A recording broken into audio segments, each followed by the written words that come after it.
ইউসুফ নবী দাড়িওয়ালা যুবককে দেখে মিশরের 40 জন মহিলা হাত কেটেছিল, যুবতী হাত কেটেছিল।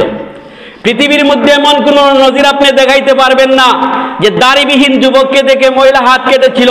পৃথিবীর একমাত্র নজির রয়েছে দাড়িওয়ালা যুবক ইউসুফ নবীকে দেখে মিশরের 40টা তরুণী, সুন্দরী তরুণী হাত কেটেছিল, নিজেরা বলতে পারে নাই। সুবহানাল্লাহ বলেন।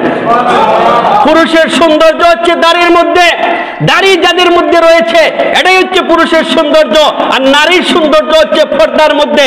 যেই মহিলা পর্দা করে তার সৌন্দর্য বেড়ে যায়, যেই মহিলা বোরকা পরে তার সৌন্দর্য বেড়ে যায়। যেই পুরুষের মধ্যে দাড়ি উঠে যায়, যার তুতার নিচে দাড়ি উঠে যায়, দাড়ি রেখে দেয়, সে তার সৌন্দর্য এসে যায়। পুরুষের সৌন্দর্য আল্লাহ রাব্বুল আলামিন দাড়ির মধ্যে রেখেছেন। যেই পুরুষের মধ্যে দাড়ি নাই তাকে আপনি কিভাবে কি বুঝবেন? আল্লাহর হাবিব সাল্লাল্লাহু আলাইহি ওয়াসাল্লাম বলেন, যদি সে মারা যায় ফেরেশতারা তাদেরকে প্রশ্ন করেন, ফেরেশতারা যখন তার মুখে দাড়ি না দেখেন তখন ফেরেশতাদের মন নষ্ট হয়ে যায়, ফেরেশতারা তাদের উপর আশ্চর্য হয়ে যান। ফেরেশতারা প্রশ্ন করেন, এটা কি মুসলমান না হিন্দু? এটা তো বোঝা যাচ্ছে না।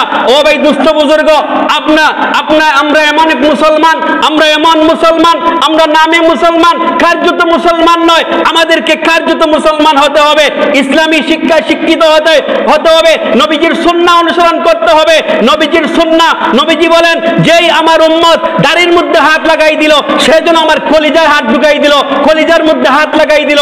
যে আমার উম্মত দাড়ি রাখলো, যেই যুবক দাড়ি রাখলো, যুবককে মানে যৌবনের সময় দাড়ি রাখলো, ওই যুবককে জান্নাতের প্রতিটা নারী, জান্নাতের প্রতিটা রমণী, জান্নাতের প্রতিটা হুর ওই যুবককে সব সময় ডাকতে থাকে।